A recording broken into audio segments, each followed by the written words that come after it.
Hello! Halloween is very popular in the United States. Children trick or treat. They ask people for candy. Children and adults wear costumes and go to parties. In fact, there is a Halloween party tonight. I need my friend Jeannie. Jeannie! Hi! Hi, Anna. What do you need? Tonight there is a Halloween party. I love Halloween. Are you going? I might go. I might not go. I don't have a costume. Can you help me? Dress as a genie. Great idea! I can do a genie trick, like read minds. Anna, be careful. Things might go wrong. What could go wrong? Okay. Hey, look! I'm a genie! This is going to be fun. Remember, Anna, be careful. Don't worry, Jeannie, I will. There's a Halloween party tonight. Are you going?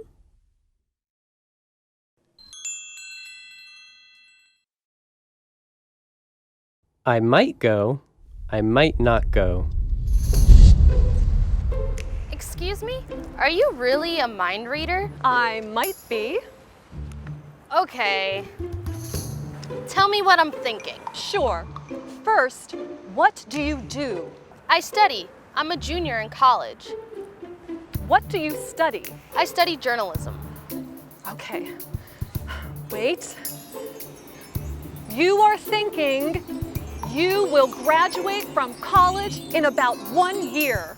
Well, yeah, that's the plan. I told you I'm a junior in college. Right. Wait.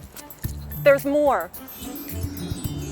You are thinking you might get a job writing the news.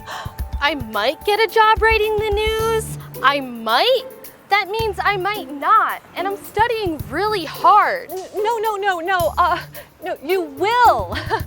You will get a job writing the news. I will? You will. I will. I think. Bye. Happy to help. What do you study?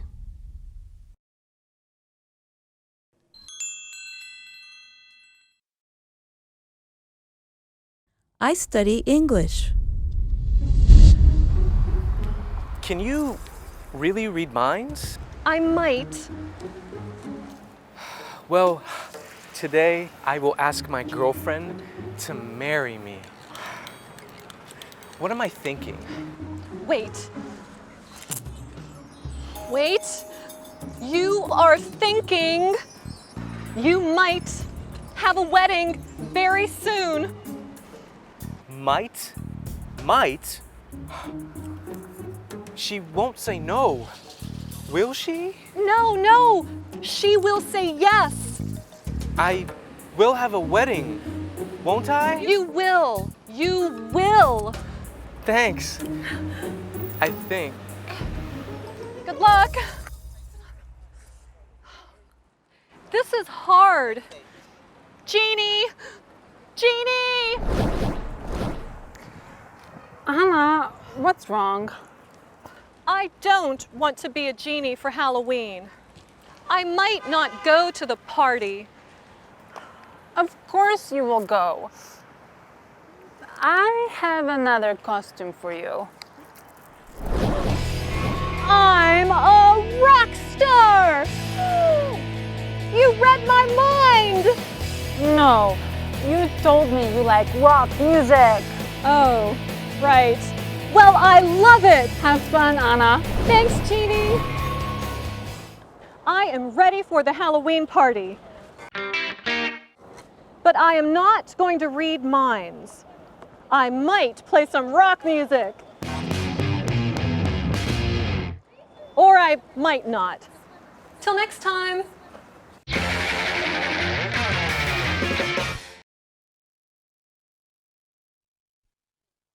The Elephant Man by Tim Vickery. Chapter 1. The Creature in the Shop. My name is Dr. Frederick Treves. I am a doctor at the London Hospital. One day, in 1884, I saw a picture in the window of a shop near the hospital. I stopped in front of the shop and looked at the picture. At first, I felt interested. Then I felt angry. Then afraid. It was a horrible, ugly picture. There was a man in the picture, but he did not look like you and me. He did not look like a man. He looked like an elephant. I read the writing under the picture. It said, "Come in and see the Elephant Man, 2 pence." I opened the door and went in. There was a man in the shop. He was a dirty man in an old coat with a cigarette in his mouth. "What do you want?" he asked. "I'd like to see the Elephant Man, please," I said. The man looked at me angrily. "Well, you can't," he said. "The shop's closing now. You can come back tomorrow." "I'm sorry," I said, "but I would like to see him now. I have no time tomorrow. I have a lot of work to do. But I can give you more than 2 pence. The man looked at me carefully. Then he took the cigarette out of his mouth and smiled with his yellow teeth. "All right, sir," he said. "Give me 12 pence, then." I gave him the money, and he opened a door at the back of the shop. We went into a little room. The room was cold and dark, and there was a horrible smell in it. A creature sat on a chair behind a table. I say a creature, because it was not a man or a woman, like you or me. The creature did not move or look at us. It sat very quietly on the chair, in the cold, dark, dirty room, and looked at the table. The creature had a cloth over its head, because of the cold. On the table in front of it, there was a dead flower. "Stand up," said the shopkeeper loudly. The creature stood up slowly. It took the old cloth off its head and put it on the chair.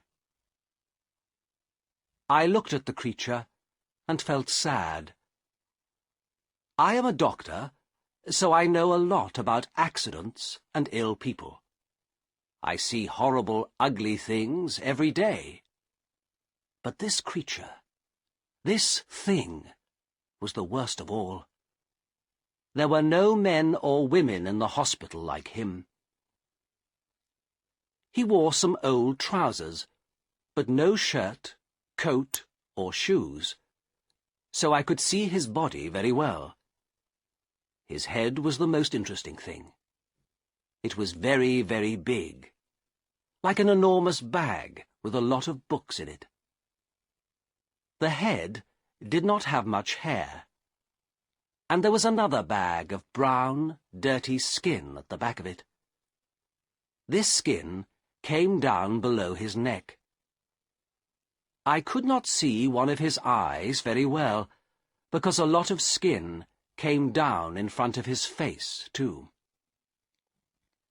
An enormous red tooth came out of his mouth, under his nose. It looked like an elephant's tooth. The mouth and nose were like holes in the face. The face could not smile or laugh or look angry or sad, because the skin could not move. It was dead, like an elephant's face. There were more bags of dirty skin on the front and back of the creature's body. These bags came down to his legs. The right arm was enormous, and there were bags of skin on it, too. The right hand was like a man's foot. but the left hand. The left arm and the left hand were beautiful. The left arm had wonderful skin, and the fingers of the left hand were long and beautiful. It was like a young woman's hand. "Walk, Merrick," said the shopkeeper angrily. "Come on, quickly, move." He hit the creature with his hand. Slowly, the creature walked across the room. But he could not walk well. His legs were very big and fat, and he had a bad back. He could not walk far without a stick. "All right. Thank you," I said. "Let him sit down. I don't want to see any more." I felt ill, and the smell in the room was very bad. "Yes, sir," said the shopkeeper. "Sit down, Merrick." We went out of the room and closed the door. The shopkeeper smiled at me with his yellow teeth. "Wonderful, sir, isn't it?" he said. "The best elephant man in England. Hundreds of people come to see him, you know. Hundreds. I take him all over the country, I do." "Yes, very interesting," I said. "Can I sit down?"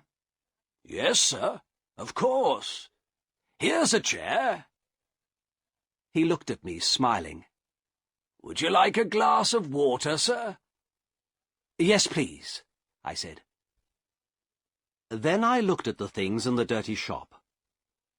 There were 2 or 3 bad apples, and some old black bananas. That was all. No. No, thank you. I'm all right," I said. Did you call the creature Merrick?" "That's right, sir. Joseph Merrick. The best elephant man in England. I take him all over the country, you know. Lots of people want to see him." "Yes, I see. Do you get a lot of money?" "Well, sometimes we do, sir, yes. But it's difficult, you see, sir, because of the police. The police don't like us, you see, sir. So we can't stay in a town very long. We usually move every week." "Yes, I see. Well, anyway, Mr. Silcock, sir. Simon Silcock." Yes, well, Mr. Silcock, I'm a doctor at the London Hospital. My name is Dr. Treves.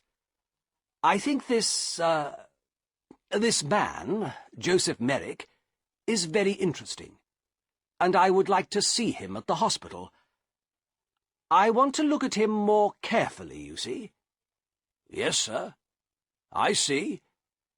But how can he get to the hospital? It's going to be difficult." "Why, man? The hospital's not far from here." "Well, yes, sir. I know. But you see, Merrick can't walk very well. He needs help." "You can come with him." "Do you want more money? Is that it?"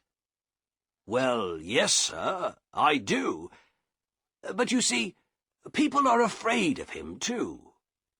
In the road, little boys always run after him and hit him. Then the police get angry, because people are afraid. Sometimes they take us to prison." "I see," I said. "Well, how can he come to the hospital, then?" "Bring a cab, sir," said Silcock. "You can take him to the hospital in a cab."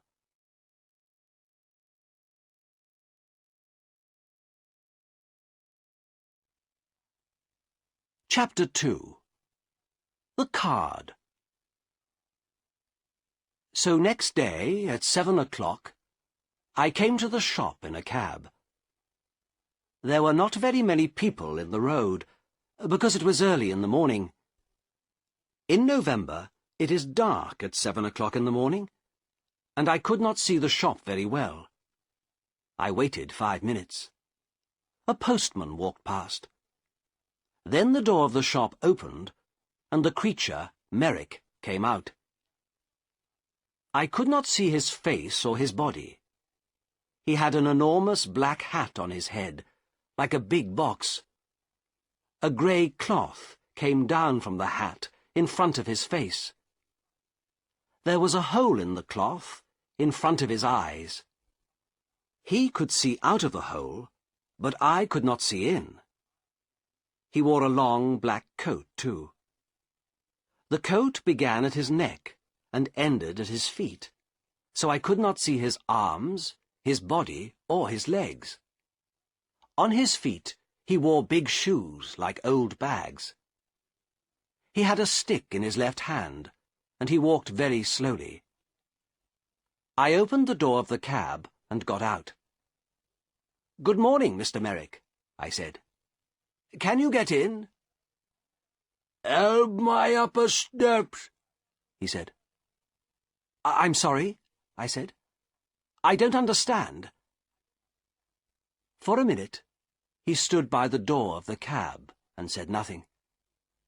Then he hit the cab with his stick. "Steps," he said loudly. "Help me up the steps." Then I understood. There were 3 steps up into the cab, and he could not get up them. "Yes, I see. I'm sorry," I said. "Let me help you." I took his left hand and began to help him. My right hand was behind his back. I felt very strange. His left hand was like a young woman's, but his back, under the coat, was horrible. I could feel the bags of old skin on his back under the coat.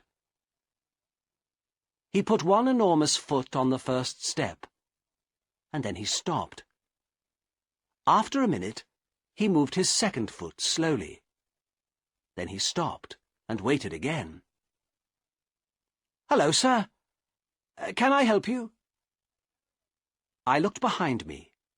It was the postman, and behind him I could see 3 young boys.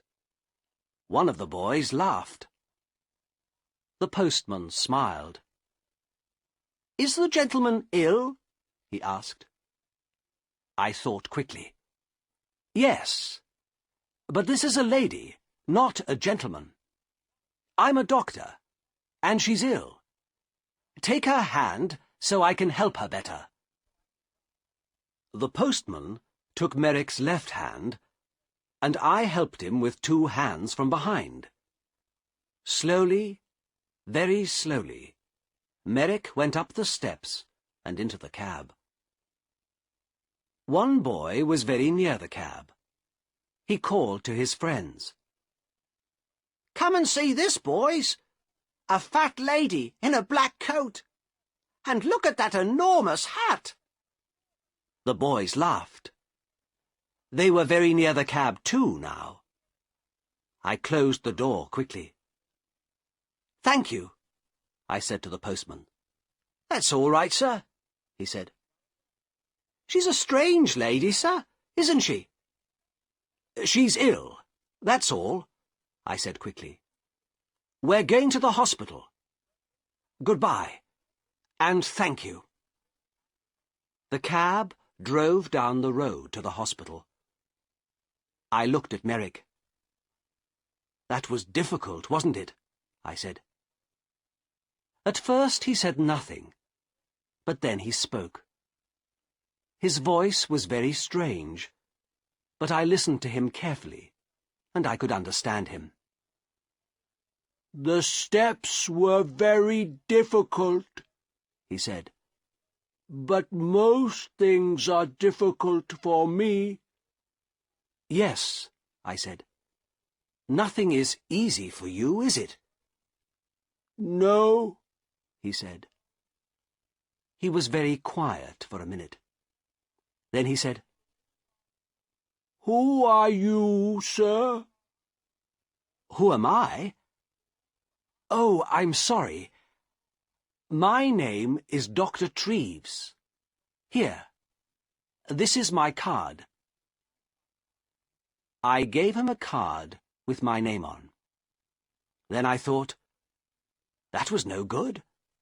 This man can't read. But Merrick took the card and looked at it very carefully. Then he put it in his trousers pocket. I did not talk to him very much at the hospital.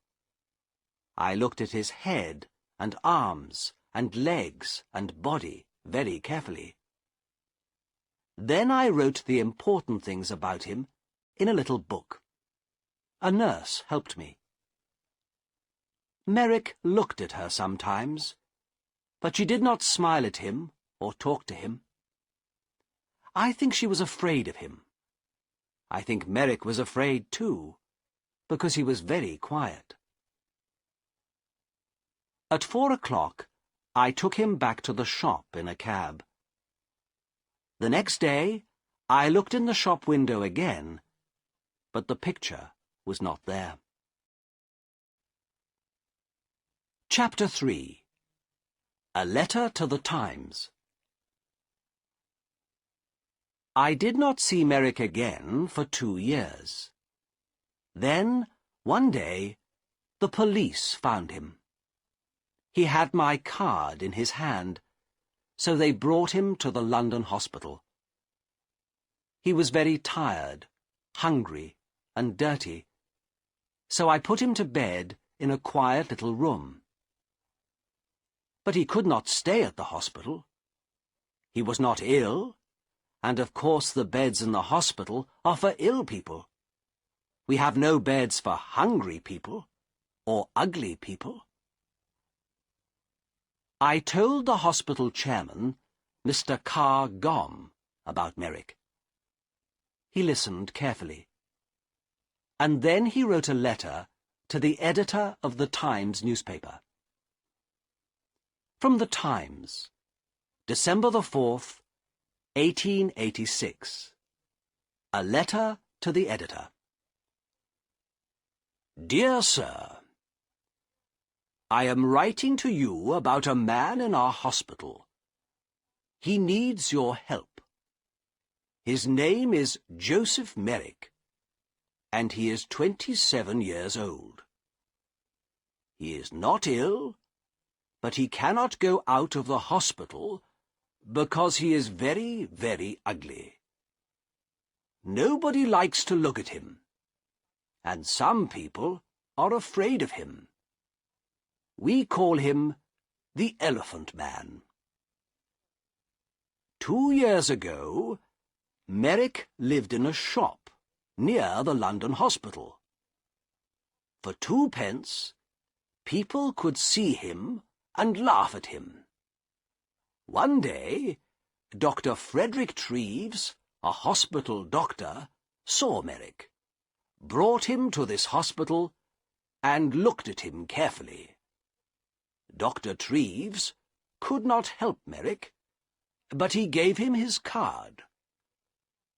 Then the shopkeeper, Silcock, took Merrick to Belgium. A lot of people in Belgium wanted to see him, and so after a year, Merrick had £50. But then Silcock took Merrick's £50, left Merrick in Belgium, and went back to London. Merrick came back to London by himself. Everyone on the train and the ship looked at him and laughed at him. In London, the police put him in prison. But then they saw Dr. Treves's card and brought Merrick to the London hospital. This man has no money, and he cannot work. His face and body are very, very ugly, so of course many people are afraid of him. But he is a very interesting man. He can read and write, and he thinks a lot. He is a good, quiet man. Sometimes he makes things with his hands and gives them to the nurses because they are kind to him. He remembers his mother, and he has a picture of her. She was beautiful and kind, he says. But he never sees her now. She gave him to Silcock a long time ago. Can the readers of the Times help us? This man is not ill, but he needs a home. We can give him a room at the hospital, but we need some money. Please write to me at the London Hospital. Yours faithfully, F.C. Carr-Gomm, Chairman of the London Hospital. The readers of the Times are very kind people. They gave us a lot of money. After 1 week, we had £50,000, so Merrick could live in the hospital for all his life. We could give him a home. Chapter 4. Merrick's First Home. We gave Merrick 2 rooms at the back of the hospital. One room was a bathroom, so he could have a bath every day. Soon his skin was much better, and there was no horrible smell. The second room had a bed, table, and chairs. I visited him every day and talked to him. He loved reading and talking about books. At first, he did not know many books. The Bible, and 1 or 2 newspapers, that's all. But I gave him some books of love stories, and he liked them very much. He read them again and again, and talked about them often. For him, the men and women in these books were alive, like you and me. He was very happy. But sometimes it was difficult for him.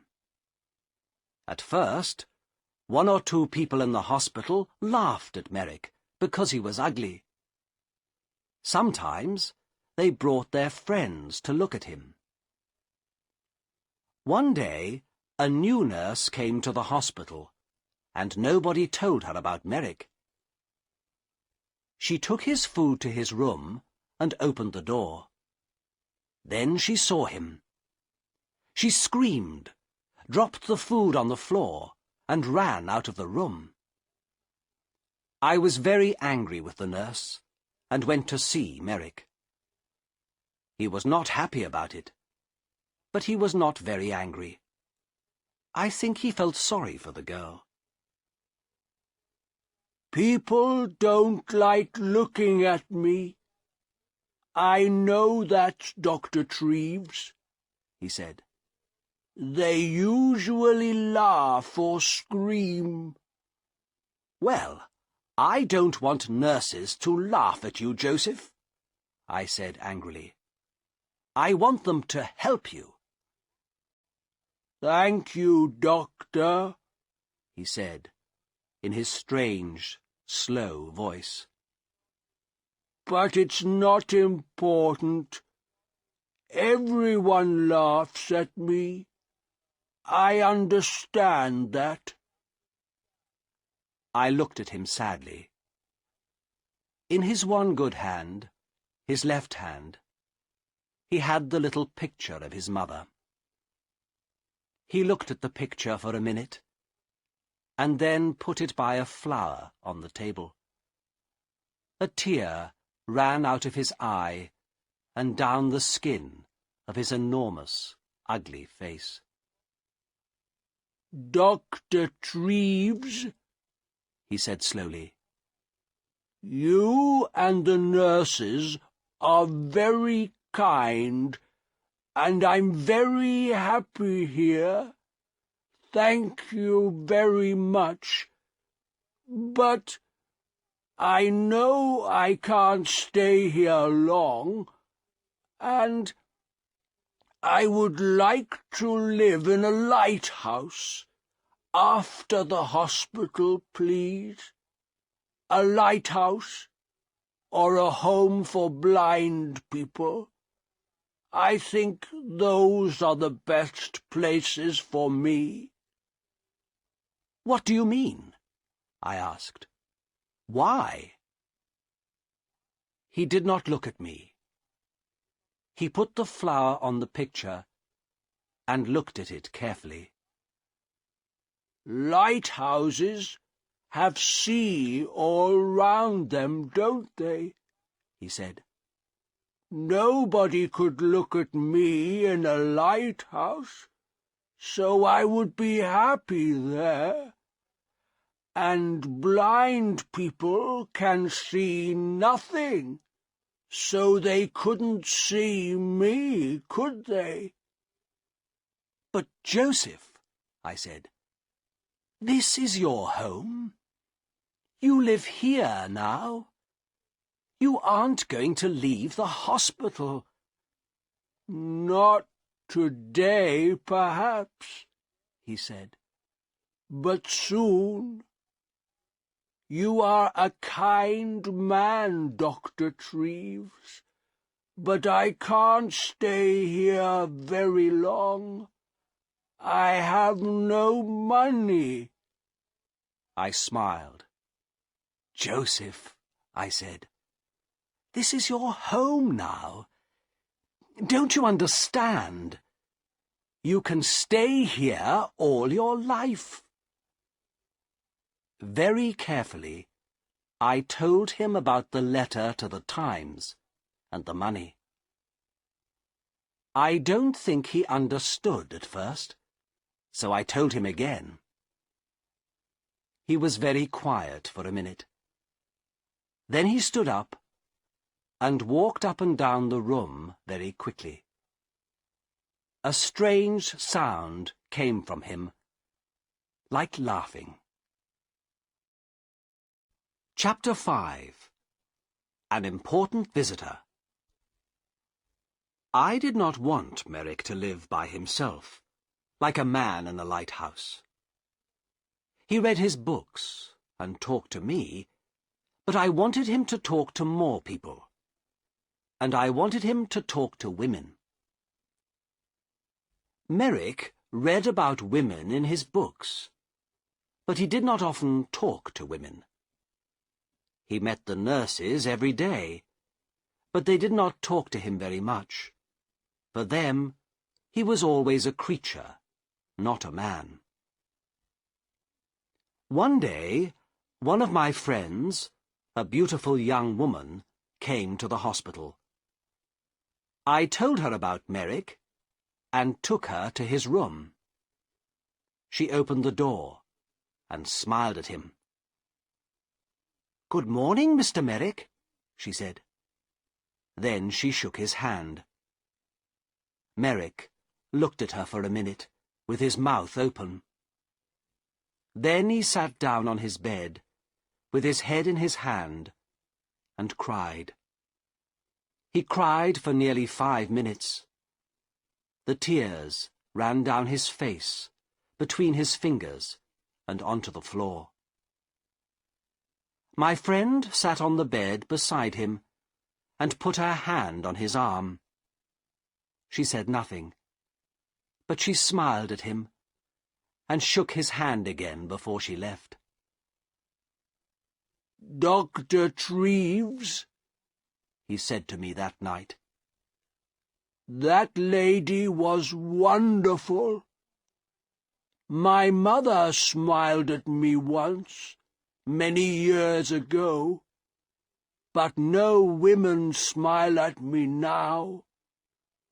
But this lady smiled at me too, and she shook my hand. A beautiful lady smiled at me and shook my hand."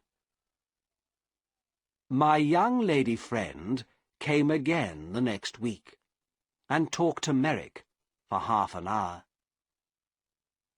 The week after that, she came again with a friend. They gave him some books and had a cup of tea with him. It was wonderful for him. For the first time in his life, he had some friends. He was a very happy man. He sat in his room and read his books and said no more about living on a lighthouse. People began to read about Merrick in the newspapers, so he had a lot of visitors. Everybody wanted to see him. A lot of important ladies and gentlemen visited him. They smiled at him, shook his hand, and gave him books. Merrick liked talking to these people, and he began to forget about his ugly body.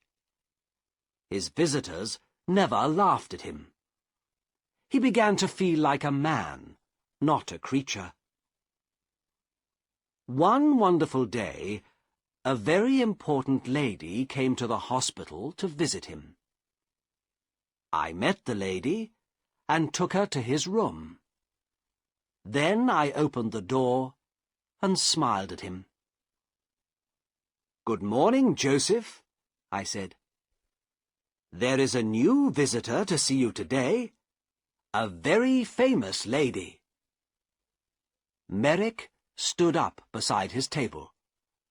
He did not smile, because his face could not smile, but his eyes looked happy.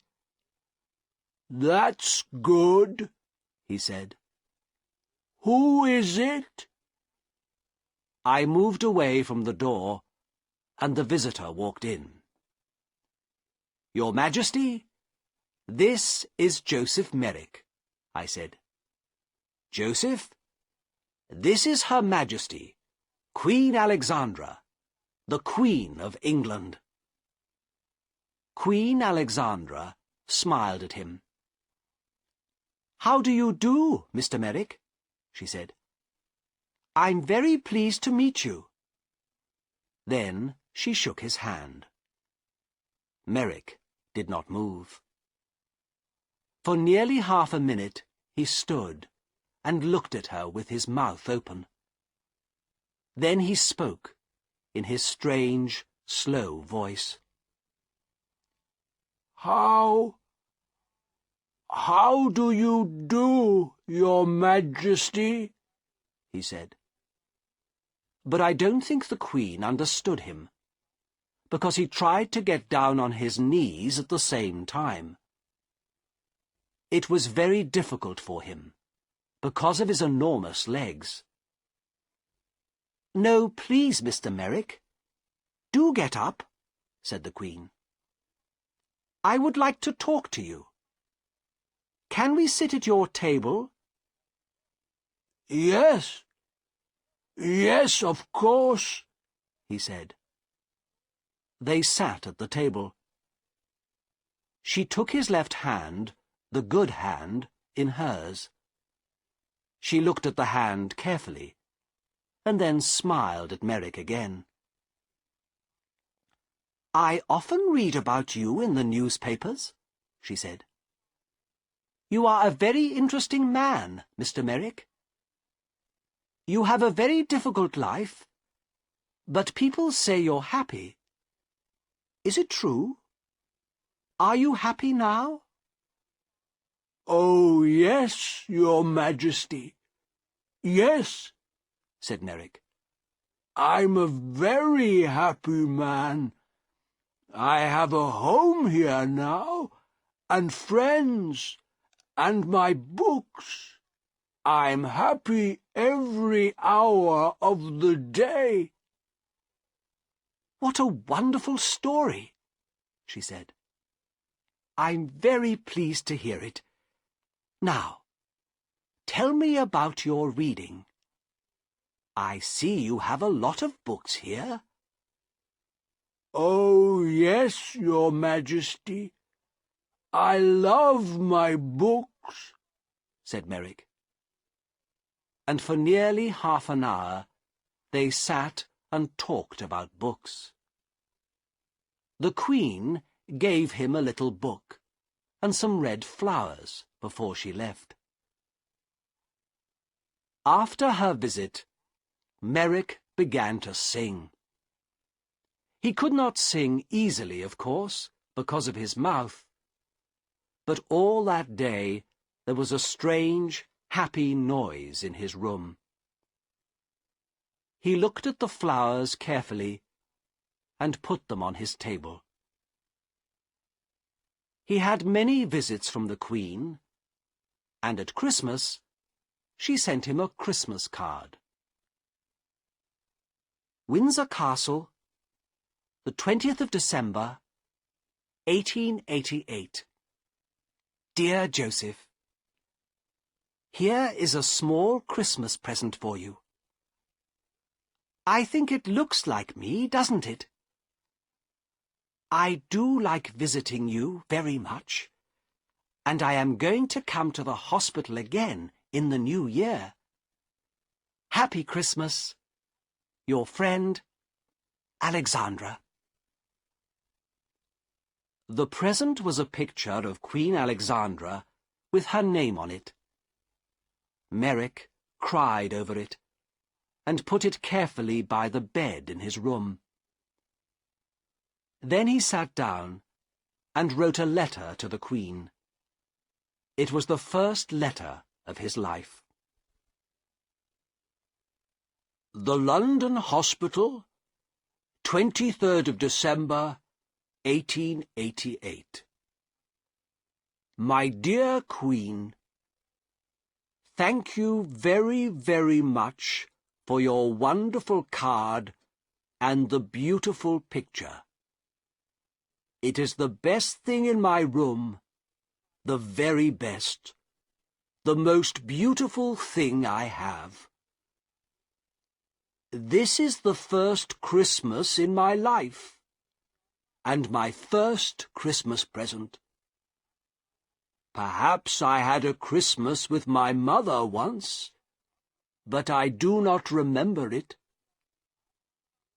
I have my mother's picture too, and she is beautiful, like you. But now I know many famous ladies and kind people, like Dr. Treves, and I am a very happy man. I am happy, too, because I am going to see you in the new year. Happy Christmas to you, my dear friend. With all my love, Joseph Merrick.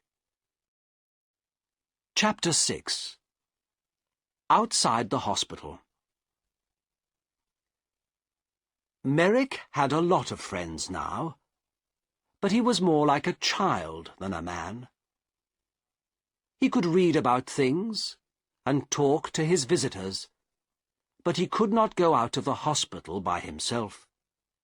He thought and played like a child. After Christmas, he wanted to go to the theatre. This was very difficult, because I did not want the people in the theatre to see him. But a kind lady from the theatre, Mrs. Kendall, helped us. We bought tickets for a box at the side of the theatre. We went to the theatre in a cab with dark windows, and we went into the theatre by a door at the back, the Queen's door. Nobody saw us. 3 nurses sat at the front of the box, and Merrick and I sat in the dark behind them. Nobody in the theatre could see us, but we could see the play. It was a children's Christmas play. Merrick loved it. It was a most wonderful, exciting story. Often he laughed, and sometimes he tried to sing like the children in the theatre. He was like a child. For him, everything in the story was true. Once he was very afraid, because the bad man in the play was angry and had a knife. At first, Merrick wanted to leave the theatre, but I stopped him. Then he was very angry with this bad man in the play. He hit his hand on his chair and stood up and talked to the man, but nobody heard him. When the bad man went to prison, Merrick laughed. Merrick thought the beautiful young lady in the play was wonderful. He wanted to talk to her, too. At the end of the play, he was very happy, because she married a good young man. He remembered this play for a long time, and he talked a lot about the people in it. "What do you think they did after we left?" he asked me. "Where do the young lady and the young man live? What are they doing now?" "I don't know," I said. "Perhaps they live in the country." Merrick thought about this for a long time. Then he said, "Dr. Treves, can I go to the country, please? I saw the country once from a train, but I never went there. I often read about it in books. It's very beautiful, isn't it? I would like to see it." The visit to the theatre was difficult, but a visit to the country was more difficult.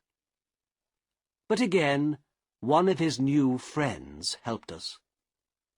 She had a small house in the country, and Merrick could stay in it for the summer, she said. I took Merrick to the country in a train with dark windows, so nobody could see him. Then we went in a cab to the country house. There were a lot of trees near the house, but no people lived near it. A countryman brought food to the house every day, but no people came near it. I stayed with him that night. At night, it was very dark and quiet.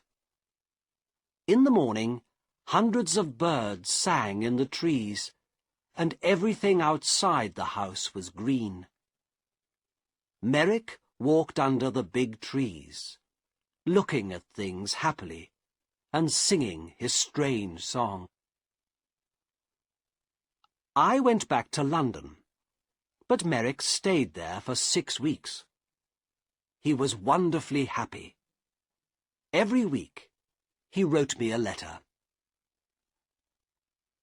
Apple Tree House, West Wickham, Berkshire, the 21st of July, 1889. Dear Dr. Treves, I had a wonderful day again today.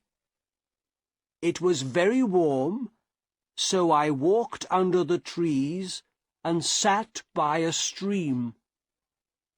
The water in the stream made a beautiful noise, like singing. Did you know that? I listened to it for 2 hours. Lots of little birds came near me. One had a red body in front and a brown back. I gave it some bread, and it sat on my hand. A lot of birds are my friends now.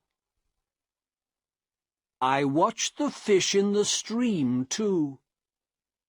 They were very exciting, because they move very fast. 1 minute they were there, and the next minute I couldn't see them. But I waited quietly, and they always came back. I put my hand in the water, but I couldn't touch them. I met a big dog yesterday. It made a very loud noise, but I was not afraid. I sat down quietly and looked at it, and it came and smelt my hand. I saw it again today, and gave it some bread. It likes me now. I am going to put some flowers from the country in this letter. There are hundreds of flowers here. Did you know that? I like the little blue ones best, but they are all beautiful. I have lots of them in my room. I give them water every morning. Little flowers are very thirsty, you know. I am very happy here, Doctor, but I want to see you again soon, too. With love, from your friend, Joseph Merrick. At the end of the summer, he came back to London. He was very well, and his skin looked much better. He talked about the country a lot, but he was happy to see his friends and his books again, too. Chapter 7. The Last Letter. 6 months later, in April 1890, I found him dead in bed. He was on his back in bed, so at first I thought he was asleep. I talked to him, but he did not move. Then I saw that the skin on his face was blue, so I knew he was dead. He did not usually sleep on his back. His enormous head was very heavy, so he usually sat up in bed, with his arms round his legs, and his head on his knees. He could sleep well like this. But he wanted to sleep on his back like you and me. He tried to sleep on his back that night, but his heavy head came off the bed, and he broke his neck. He died very quickly. Next day, the chairman of the London Hospital, Mr. Carr Gomm, wrote to the editor of the Times again.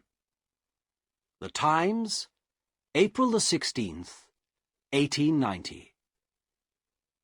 Dear Sir, 3.5 years ago, I wrote to you about a man called Joseph Merrick. This man was called the Elephant Man, because he was born with a very ugly body. Merrick was not ill, but he could not work, and he had no money. The readers of the Times felt sorry for him, and they gave me a lot of money for Merrick. Because of this money, we could give Merrick a home in the London hospital. It was his first good home, and for 3.5 years he lived here happily. The doctors and nurses of the hospital helped him, and many important people visited him. He read many books. He went to the theatre, and in the summer he stayed in the country for 6 weeks. Because of your readers' money, we could give him a happy life. Last night, Joseph Merrick died quietly in his bed. He was a man with a very ugly body, but he was a good, kind man, and he had a lot of friends. We like to talk to him, and we are all very sorry because he is dead. A lot of people are going to remember him for a long time. There is some money left, so I am going to give it to the hospital. Thank you, sir, for your help. Yours faithfully, F. C. Carr Gomm, Chairman of the London Hospital.